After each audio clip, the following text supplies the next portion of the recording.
오늘 말씀의 제목은 내가 먼저 하나님 앞으로 라는 제목으로 함께 은혜를 나누고자 합니다. 여기서 내가 먼저라고 하는 건 어디서 좋은 거 준다니까 내가 먼저 가서 1등으로 받아야 이런 느낌은 아니에요. 그런 선착순의 개념은 아니고요. 하나님의 부르심 앞에 누가 먼저 응답할 것이냐 하는 그런 부르심 앞에 내가 먼저 응답하겠다는 그런 내가 먼저입니다. 추석 명절을 이제 한 주 앞두고 있어요. 추수한다라고 하는 건 참 의미 있는 그런 행위죠. 우리의 수고도 있지만 하나님의 은혜가 없이는 자라날 수 없는 것들, 그 은혜를 고백하게 되는, 농사 짓는 사람 여기 몇 분 안 계시지만 우리가 일은 할 수 있지만 그 일을 할 수 있는 능력을 주신 하나님, 그래서 내게 기업을 주심으로 살아가게 하시는 하나님을 찬양하게 되는 그런 결실의 계절이 다가오고 있습니다. 우리 신앙생활도 마찬가지예요. 그러니까 우리가 계절에 바뀌는 것을 보면서 분별하면서 너희의 믿음에 대해서 왜 모르냐 하셨는데, 이런 추수의 계절이 되면 올 한 해 내 믿음의 삶을 통해서 내가 뿌린 믿음의 씨앗들, 하나님을 향한 열심들이 어떻게 열매 맺어가고 있는가. 여러분, 농사꾼들은요 심어놓고 팽개쳐두지 않습니다. 좀 덜 자라는 데 같으면 거기다 거름도 좀 주고요, 또 이렇게 기둥도 좀 세워주고 씌워도 주고 덮어도 주면서 부지런히 농사를 하는 것이죠. 남은 추수철에 벌 먹으면 안 되니까 뭘 씌워주기도 하고 뭐 덮어주기도 하고 여러 가지 일들 하지 않습니까? 우리 믿음의 열매를 위해서 이 세상에서 이 추석을 맞이하면서 뭐 어떤 풍요로운 것들을 바라보면서 좋다만 할 것이 아니라 하나님께서 내게 기대하시는 그 믿음의 열매가 얼마나 자라가고 있는가를 돌아보게 되는 것이죠. 오늘 우리가 함께 나눌 말씀을 통해서 과연 하나님이 우리에게 무엇을 말씀하실 것인가. 사실 오늘 본문은 좀 이렇게 큐티 본문이다 보니까요, 묵상가도 약간 뚝 떨어져 있는 본문이어서 좀 이해를 위해서 전체적인 좀 배경이 이해가 필요해요. 솔로몬이 죽은 다음에 이스라엘 왕국이 남과 북으로 분열이 됐어요. 그렇죠? 남왕국 유다와 북왕국 이스라엘이 됐는데, 북이스라엘의 왕이 누구냐면 여로보암이었거든요. 그런데 하나님의 약속대로 세워진 왕이에요. 거기도 사람의 부족함이 있었지만, 그런데 3년마다 한 번씩 예루살렘에 제사하러 갈 것들을 생각하니까 본인의 정통성, 인간적인 생각에서 걱정하는 거죠. 이 사람들이 다 예루살렘으로 하나님 앞에 가면 나는 껍데기뿐인 왕이 되지 않을까? 이런 걱정에 뭘 했냐면은요, 베달과 단에 금송아지 세우고 여러 산당들을 세우면서 하나님이 세운 레위 지파 그리고 제사장들은 그 권위를 가지고 있잖아요. 근데 그들의 권위조차 없애기 위해서 그들을 다 폐하고 자기가 임의로 제사장들을 세웠어요. 그러니까 내가 왕이고 내가 교회다, 뭐 이런 거예요. 마치 영국이 가톨릭하고 결별을 할 때에 뭐 수장령 이런 거에서 왕이 곧 그 교회에서도 가장 높은 자리에 올라갔던 것처럼 비슷한 것이죠. 그러니까 레위인과 제사장들이 하나님을 섬길 수 있는 그 직분을 박탈당하고 나니까, 그리고 많은 사람들이 하나님의 이름이 있는 예루살렘 성전이 아닌 엉뚱한 곳에서 만들지 말라고 했던 금송아지를 섬기게 되니까, 그 이름은 하나님이라고 했지만 정말 하나님을 음란하게 우상 숭배하듯이 섬기게 되었던 것이죠. 그래서 정말 이 신앙의 갈등이 있는 순간인데, 남왕국의 르호보암은 어땠냐면요, 너희가 감히 나를 거역하고, 내가 솔로몬의 아들이고 하나님이 세우신 왕인데 따로 왕을 만들어? 그래서 분노가 가득했어요. 그래가지고 18만 명을 모아가지고 이제 북이스라엘 10개 지파를 정벌하려고 막 전쟁 준비를 하는데 하나님의 말씀이 임했습니다. 싸우지 말라. 각기 집으로 돌아가라. 그런데 그때 정말 그 갈라지게 되었던 이유는 되었지만, 그때 하나님의 말씀을 듣고 이 르호보암이 순종을 해요. 그러고서 왕으로 할 것이 무엇인가? 그래, 성읍들을 잘 세우고 방비하고 이 나라를 든든한 나라로 세워가야 되겠다 라는 면에서 나라를 든든히 세워가는 그런 모습으로 나아갑니다. 그러니까 하나님의 말씀으로 전쟁을 포기하고 왕의 직무를 충실하게 감당하기 시작했어요.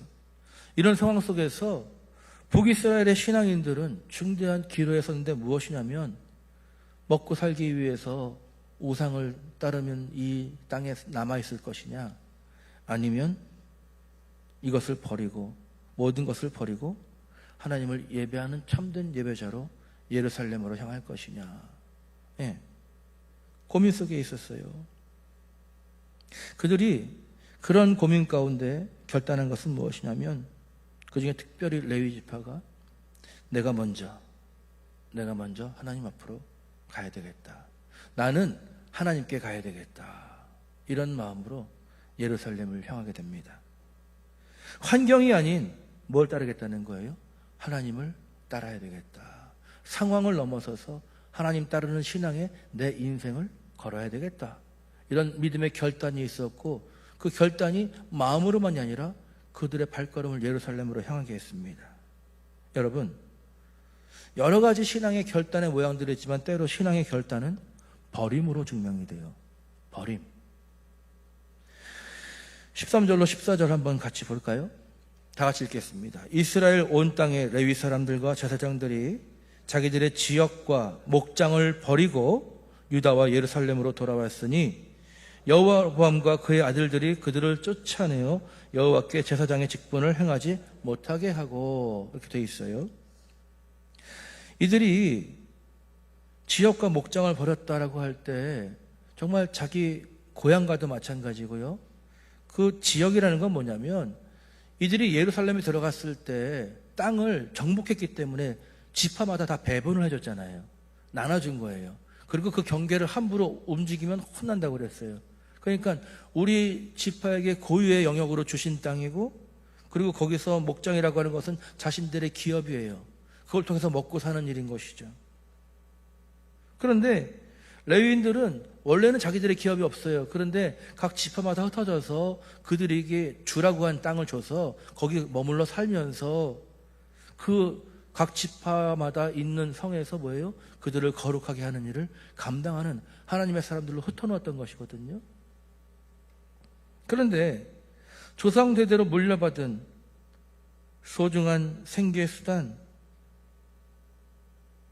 그것을 또 사회에서 인정받은 자신의 기업, 이런 것들이 거기 다 있는데, 말하자면 여러분, 우리나라가 지금 미국하고 무역 분쟁을 겪고 있잖아요. 공장 다 져놨는데 거기서 어마어마하게 수익이 날 건데 그냥 다 버리고 떠나는 것과 마찬가지예요. 손해가 얼마나 크겠어요. 만약에 그렇게 한다면. 결정난 건 아니지만요. 여기서 버렸다라고 하는 것, 히브리어로 아자부라고 하는 말인데요, 단순히 떠나는 것을 넘어서 여기 이제 이 역대하 11장에서 쓰인 의미는 생계의 수단과 기업의 완전한 포기를 뜻하는 거예요. 왜요?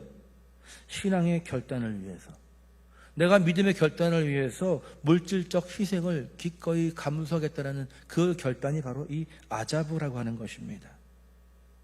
그들이 유다와 예루살렘으로 돌아왔으니라고 하고 있잖아요.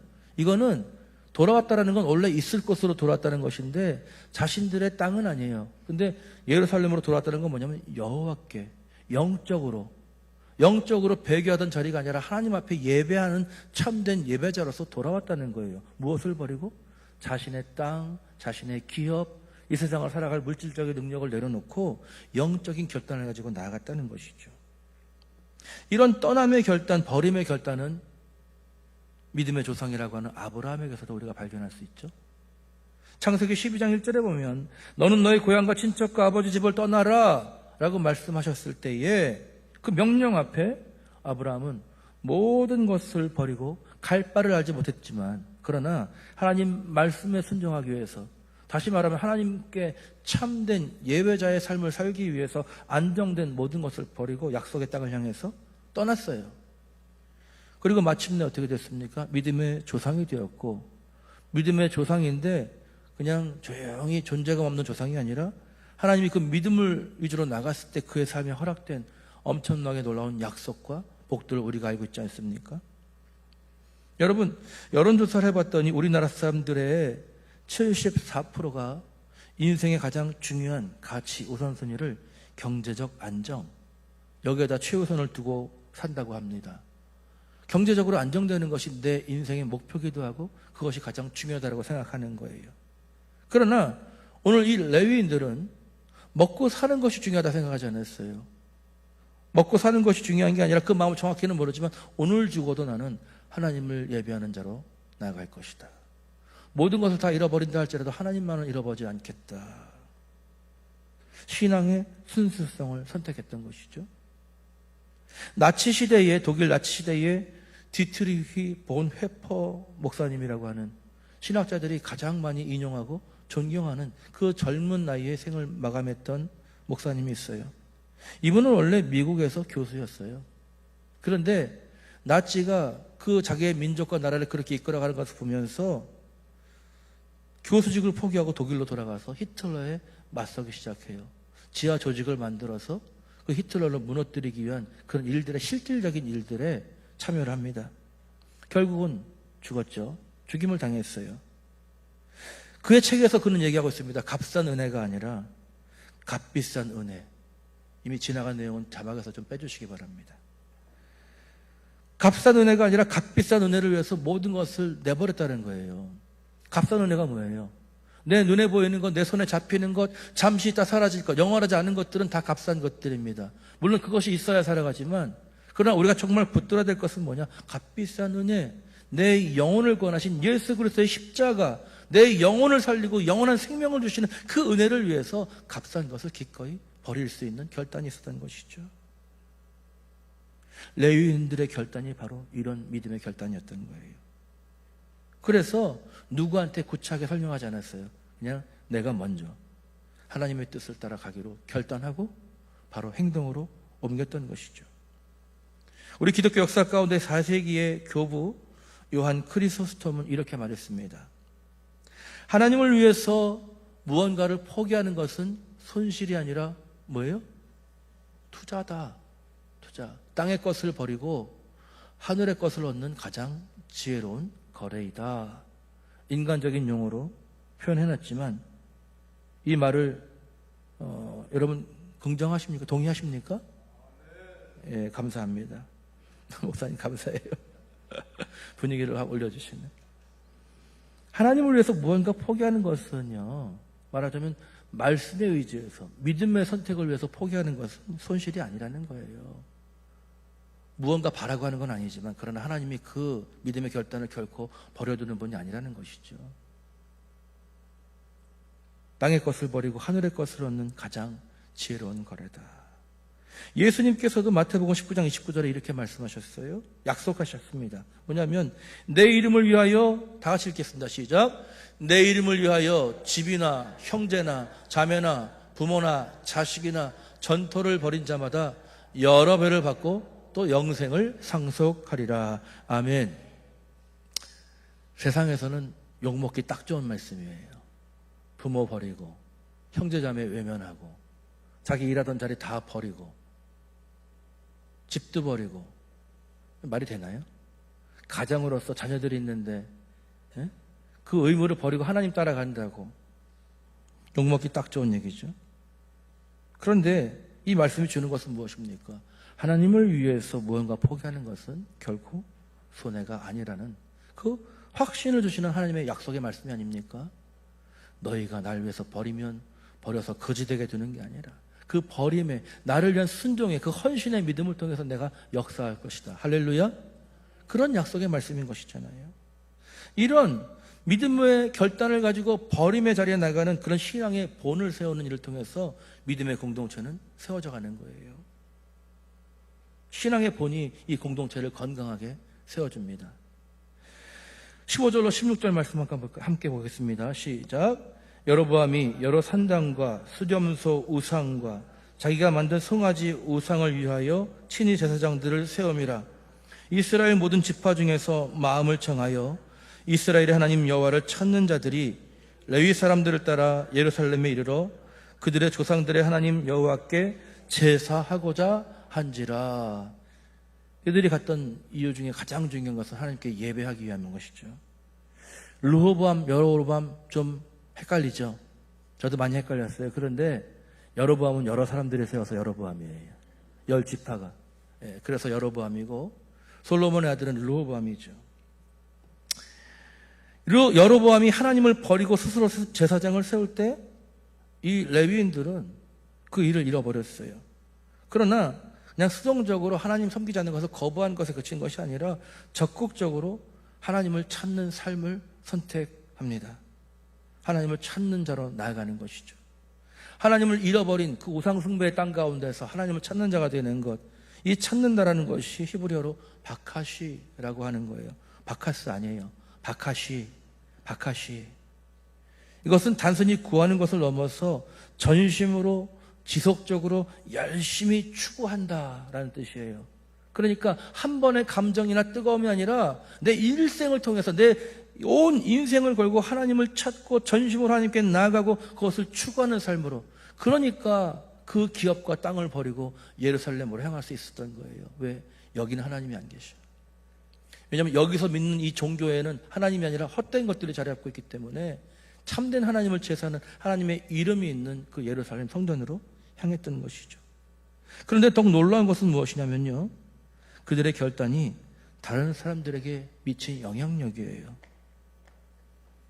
아유 발랄해라. 이스라엘 지파 중에서 모든 지파 중에 여호와를 찾는 자들이 레위 사람들을 따라서 왔다, 이렇게 기록하고 있잖아요. 그렇죠? 사실 르호보암을 등지고 갔던 사람들이에요. 불과 얼마 전에. 그러니까 그들은 반역자들이죠. 근데 그들이 올 수 있는 명분이 무엇이었어요? 하나님께 예배하겠다. 하나님을 찾아서 나는 돌아오겠다. 영적으로 믿음의 결단을 가진 사람들이 돌아올 때에 이스라엘, 이 남유다 왕국이 얼마나 큰 힘이 되었겠습니까? 하나님께 순종해서 전쟁을 하려다 하지 않았지만 그 순종의 응답으로 믿음 있는 사람들만 하나님께서 보내주신 것이죠. 여러분, 한 그룹의 신앙적 결단이 공동체 전체에 얼마나 선한 영향력을 미치는가 하는 것을 오늘 믿음의 결단을 통해서 보게 돼요. 우리가 오늘 이 감리교에서 예배드리고 있는데 18세기 영국에서 일어난 존 웨슬리의 감리교 부흥운동을 보면은요, 한 사람의 헌신이 어떻게 사회 전체를 변화시킬 수 있는지 알 수 있는데, 이 웨슬리 목사님 한 분의 신앙적 각성이 영국 전체의 부흥으로 이루어졌고 나아가 사회개혁운동의 원동력이 되었다라고 하는 거예요. 이 감리교 가운데서 나온 또 종파가 있는데 그게 바로 구세군이죠. 보다 더 어려운 사람들을 돕는 교단도 나왔고, 감리교가 가지고 있는 이 사회 참여적이고 그냥 관념적인 신앙이 아니라 이 세상 가운데 하나님의 말씀 따라 순종으로 살아가고 이 세상을 변화시키고자 하는 그 실질적인 믿음이 사회를 변화시켰다는 것입니다. 여러분, 2018년도 스탠퍼드 대학에서 연구한 것을 보니까 한 사람의 긍정적 행동이 주변 사람들에게 미치는 영향이 평균 3단계까지 전파가 된다고 하는 거예요. 그러니까 내가 믿음으로 결단해서 내 삶이 변화되면, 그러면 내 옆에 그 다음까지도 영향력을 미치는 사람이 된다는 것이죠. 레위인들의 오늘 신앙적인 결단이 바로 그 10지파에 있는 많은 하나님을 찾는 진실한 믿음의 사람들에게 용기가 되었고 격려가 되었고 그다음에 결단의 힘이 된 줄로 믿습니다. 오늘 우리도 마찬가지예요. 우리는 먼저 하나님께 부름받은 사람들이에요. 누구에게? 우리 주변에 있는 아직 하나님을 온전히 믿지 않는 사람들에게 내가 먼저 결단해서 하나님께 나아감으로 그들에게 도전을 줘야 되고 그들에게 변화의 능력이 되어야 될 사람들입니다. 우리 자녀들에게 성적이 제일 중요한 게 아니고 연봉이 중요한 게 아니라 믿음의 가치관을 가지고 살아가는 것이 중요하다는 것을 삶을 통해서 보여줘야 돼요. 삶을 통해 보여준다는 게 뭐예요? 네? 엄마 100점 맞았어요 했더니 평소에 없던 갑자기 아이고 이럴 줄 알아서 나 닮아서 그래 막 너무 세상 없이 좋아하는 모습을 보여주면 그 아이들은 뭐에 목숨 걸겠어요? 성적에 목숨 거는 거예요. 100점 맞았어도 아이고 하나님 감사합니다. 이렇게 모든 걸 하나님께 돌릴 수 있어야죠. 나같이 미련한 자에게 이렇게 지혜로운 자식을 주시다니 하나님 감사합니다. 그러면 나도 겸손하고 하나님도 높아지시고 자녀는 하나님을 바라볼 거예요. 공부를 못했어도 야 이 자식아 이럴 게 아니라 아유 성적이 다냐? 하나님이 널 얼마나 사랑하시는데 괜찮아. 하나님 안에 있으면 하나님 우리 길을 다 예비하시고 인도하시니까 행복하게 살아가자. 하나님 믿는 믿음 안에서 성적순이, 행복은 성적순이 아니다. 과감하게 얘기해야죠. 그런데 믿음의 사람들이 더 성적에 목매고 애들이 고3 되면 교회 안 나가도 당연한 듯이 막 그런 세월을 제가 여러 번 보고 살아왔거든요. 그러니까 이 아이들은 엄마의 말이 아니라 어디에 그 진짜 진심이 있는지를 알다 보니까 세상적으로 인정받는 자녀가 되고 싶어 해요. 믿음으로 인정받는 아들이 아니라 세상적으로 인정받기 위해서 열심히 노력하는 자녀가 되는 거죠. 내 삶으로 먼저 보여주는 게 중요해요. 그러면 우리가 무엇에 반응을 해야 되고 어떻게 반응해야 되는지 답이 나오죠. 내가 먼저 올바른 선택을 할 때 그것이 다른 사람들에게도 용기와 영감을 주게 됩니다. 레위인들은 오늘 다른 사람들을 선동하지 않았어요. 야 여기 여로보암이 말도 안 돼 이러면서 막 대적하지도 않았어요. 그냥 결단하고 긴 설명 요청 없이 믿음을 따라서 예루살렘으로 향했어요. 근데 그것이 가장 강력한 본이 되었다는 거예요. 우리의 믿음 생활을 보면 때때로 우리가 얼마나 말로써 다른 사람들을 변화시키려고 노력하는지 몰라요. 이것이 옳고 이것이 틀리고 우리는 말로써 본을 보이려고 하는데 그것은 진짜 믿음의 본이 아니라 지식일 뿐인 거예요. 말이라고 하는 건. 정말 그 사람에게 영향을 주는 건 뭐냐면 긴 말이 아니라 내가 믿음으로 깨달았다면 내가 그냥 그렇게 사는 거예요. 내가 그렇게 행하는 거예요. 말씀이 명하신 대로 살아가면 그것이 100마디 말보다 100문이 불여일견 내 삶을 통해서 보여주는 것이 100마디 말보다 더 강력한 믿음의 능력이 되는 줄로 믿습니다. 그래서 신앙의 결국은 무엇이냐? 하나님의 도우심을 경험하게 되는 것이죠. 17절에 그러므로 그들이 3년 동안 유다를 나라를 도와 솔로몬의 아들 르호보암을 강성하게 하였으니 이는 무리가 3년 동안 다윗과 솔로몬의 길로 행하였습니다라. 대적하던 이들이었지만 돌아와서 오히려 르호보암을 강성하게 했다. 이 근저에는 르호보암이 하나님 말씀에 순종하고 전쟁하지 않았던 그 순종이 결단이 있었던 것이죠. 그리고 왜 3년이냐? 르호보암이 하나님을 경외한 게 3년이에요. 하나님을 경외하는 동안에는 그 믿음의 사람들이 다 힘이 되고 능력이 됐지만 하나님을 경외하지 않자 그것은 또 능력이 없어지고 말았던 것이죠. 우리는 27절을 보면서 하나님의 놀라운 섭리를 발견하게 돼요. 개인의 신앙적 결단이 어떻게 공동체적 축복으로 이어지는가 하는 것을 이 나라의 강성함을 통해서 보게 되거든요. 개인의 결단. 여러분 여호수아가요. 오직 나와 내 집은 여호와를 섬기겠노라.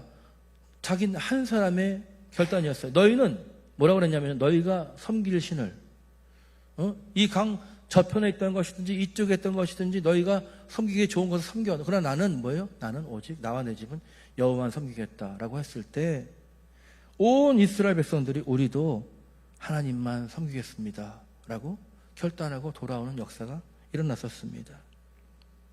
한 지도자의 결단, 한 리더의 결단이 공동체 전체의 방향을 결정하는 것이죠.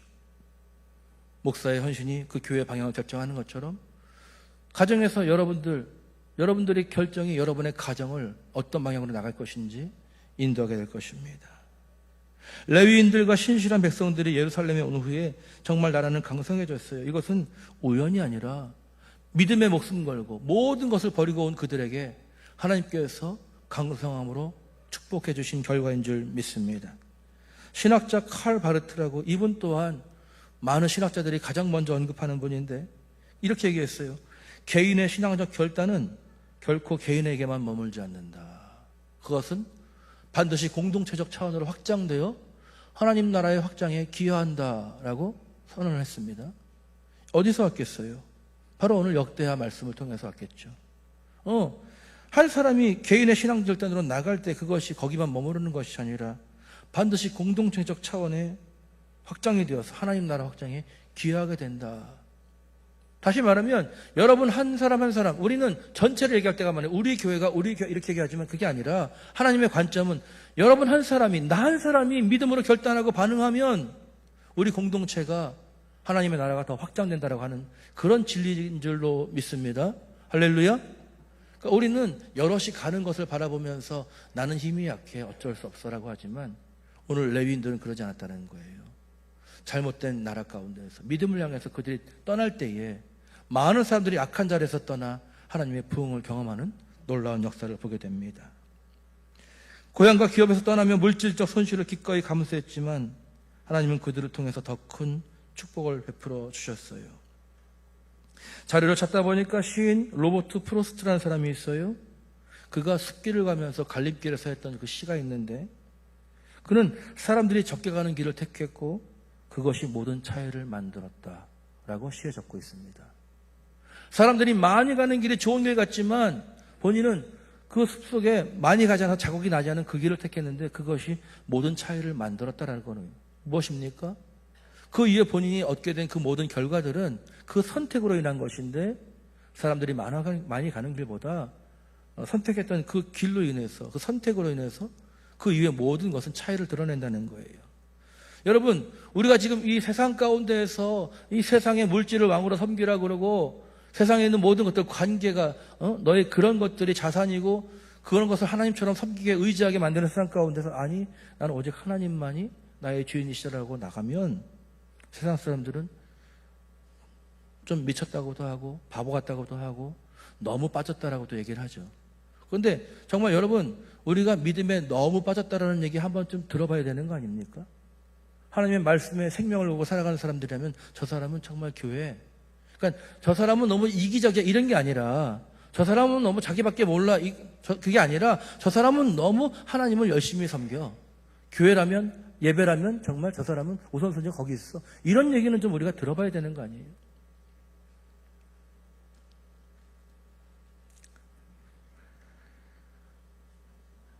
유다 왕국을 버리고 등질 수는 있었어요. 이 사람들이 르호보암 앞에서. 그러나 하나님을 등질 수는 없었던 거예요. 그래서 다시 예루살렘으로 돌아왔죠. 사람은 등질 수 있지만 하나님을 등질 수 없다는 것이 우리 인생의 결론 아닙니까? 그래서 그들을 통해서 다윗의 왕궁이 든든히 서리라는 하나님의 말씀이 든든히 서가는 것이죠. 그를 르호보암을 배신했던 자들이 믿음의 우선순위를 가지고 돌아왔을 때 하나님의 말씀이 응답되어서 협력하여 선을 이루게 되었다는 것입니다. 사랑하는 성도 여러분, 이제 추석을 한 주간 앞둔 이 가을에 이 추수의 계절에 레위인들의 이야기가 우리에게 참 소중한 교훈을 주고 있어요. 뭐냐면 신앙의 변화와 성장 그리고 내가 꿈꾸는 내가 원하는 아름다운 믿음의 공동체 정말 신실한 믿음의 공동체는 누가 만들어주는 것이 아니라 내가 먼저 결단하고 하나님을 향해서 참된 예배자로 나아갈 때에 나를 통해서 이루어진다는 것을 기억하시기 바랍니다. 누가 만들어줘서 되는 것이 아니라 각자 한 사람 한 사람이 내가 먼저 하나님 예배하는 자가 되겠다. 참된 예배자가 되겠다. 세상의 가치에 흔들리지 않고 그것 때문에 좌절하거나 낙심하지 않고 그런 것을 다 잃어버린다 할지라도 나는 내 생명의 주인 되신 하나님 앞에 참된 예배자로 살아가겠다라고 하는 믿음의 결단을 가지고 나갈 때 여러분을 통해서 하나님께서 놀라운 일을 일으키실 줄 믿습니다. 21세기를 살아가는 우리들에게 동일한 선택의 순간들이 주어지고 있어요. 무엇을 선택할 것인가? 직장에서도 물질의 이익과 정직의 가치 가운데서 당연히 많은 사람들이 물질의 이익을 더 선호하고 그것을 후원하겠지만 나는 정직의 가치를 선택하는 사람이 될 때 당장은 손해보는 것 같지만 그 정직의 가치를 통해서 하나님의 일하심을 모두가 경험하게 될 줄 믿습니다. 우리 가정에서도 당장 공부도 해야 되고 여러 가지 많이 있겠죠. 애들도 그렇고 뭐 있어요. 물질의 필요도 많아요. 그런데 신앙의 우선순위를 가지고 참된 예배자로서 이사를 가야 되는데 내가 어디를 이사를 가야 될까? 여러 가지 좋은 데가 있죠. 이쪽 단지가 더 비싸고 더 좋고 몇 년 살더라도 여기가 더 투자가 더 가치가 있으니까 당연히 그걸로 가야 되겠죠. 그러나 그 결정 가운데 나는 교회 앞으로 가야 되겠다. 나는 하나님께 아침 저녁으로 예배할 수 있는 곳에 가야 되겠다. 차 타지 않아도 새벽기도 할 수 있는 곳에 가서 나는 이 믿음 생활에 하나님의 얼굴을 바라보는 것에 내 우선순위를 둬야 되겠다. 이런 결단으로 나가는 사람들이 하나 둘 생겨나기 시작할 때 이 교회는 더 하나님의 크신 능력을 경험하게 될 줄로 믿습니다. 교회에서 수고하는 것도 마찬가지예요. 여러 가지 방법이 많이 있지만 하나님께서 우리에게 무엇을 원하시는가? 가장 중요한 것, 서로 사랑하고 화목하는 거 아니겠습니까? 우리는 회사가 아니잖아요. 어떤 것이 효율적이냐, 어떤 것이 잘 되는 것이냐가 아니라 어떤 것이 한 영혼도 마음 상하지 않고 하나님 안에서 화목한 공동체가 되고 부족하고 연약한 자들이 위로받는 공동체가 될 것이냐. 그래서 세상적으로는 좀 손해보는 것 같아도 그 손해를 과감하게 결정할 수 있는 교회가 될 때에 우리는 진정한 사랑의 공동체로 나가게 되는 것이죠. 세상에 지혜가 설 자리가 있는 것이 아니라 하나님의 사랑이 모든 것을 이끌어가는 교회가 될 때에 우리 교회는 진정 사람이 많지 않다 할지라도 참된 믿음의 행복을 누리는 그런 공동체가 되어질 줄로 믿습니다. 여러분, 다른 것 없습니다. 우리는 상황과 환경에 종속되어 살아가는 사람들이에요. 그래서 그것을 핑계댈 때가 많지만 오늘 믿음의 결단을 가지고 내가 먼저 하나님 앞에 순종하는 자가 되겠다. 내가 먼저 말씀을 살아내는 자가 되겠다. 다른 사람들이 아무리 그렇게 뭐라고 한다 할지라도 나는 하나님의 말씀에 내 인생을 걸겠다. 이런 결단으로 나아갈 때 하나님께서 놀라운 일들을 행하시면서 내 개인의 말씀에 순종하는 자로서의 축복을 넘어서 우리 공동체 전체에 하나님이 나를 통해서 큰 은혜를 부어주는 축복의 통로가 되게 하실 줄 믿습니다. 이 가을에 우리 모두가 이런 결단했으면 좋겠어요. 내가 먼저 하나님 앞으로, 오늘 말씀의 제목입니다. 내가 먼저 하나님 앞으로 가야 되겠다. 몸만 와 있는 것이 아니라 하나님 기뻐하시는 그 마음의 결단으로, 하나님 기뻐하시는 그 예배자의 자세로 내가 먼저 하나님 앞으로 나가야 되겠다. 이런 결단을 가지고 나아가서 그 결단들이 한 마음이 되고 우리 교회 공동체가 이 지역사회에서 하나님의 영광을 드러내는 믿음의 풍성한 열매를 맺는 그런 교회로 나아갈 수 있는 시작점이 될 수 있기를 우리 주님의 이름으로 간절히 축원합니다. 기도하겠습니다. 살아계신 하나님 아버지, 세상의 풍요와 안락함 앞에서 그 이익이라는 유혹 앞에 너무나 쉽게 타협하며 살았던 나의 연약함을 고백합니다. 오늘 말씀을 통해서 정말 생명과 같은 그 모든 것을 버리고 오직 주님 한 분만을 선택했던 믿음의 사람들을 보면서 내 믿음의, 내 삶을 다시 한번 돌아봅니다. 이제는 나도 세상의 가치가 아닌 하나님 말씀 따라 살기로 결단할 수 있는 믿음을 허락해 주시옵소서. 내가 먼저 하나님 앞으로 나아가서 말이 아닌 내 삶을 통해서 썩어질 세상 것이 아니라 영원한 생명의 그 능력을 전하는 자가 될 수 있도록, 그것을 누리는 자가 될 수 있도록, 지식으로 신앙생활하는 것이 아니라 내 삶을 통해서, 내 삶의 모습을 통해서 살아계신 하나님이 드러날 수 있는 참된 믿음의 삶을 살아가는 우리 모두가 될 수 있도록 새로운 믿음의 결단을 우리 심령마다 허락해 주시옵소서. 그리고 그 결단에 순종하려는 마음을 주시고 성령께서 우리를 이끌어 주심으로 말미암아 참으로 아는 것과 행하는 것이 하나가 되는 능력 있는 삶을 살아가는 우리 모두가 되게 해주시고 우리 교회가 되게 하여 주옵소서. 우리의 소망이 되시는 예수 그리스도의 이름으로 기도하옵나이다.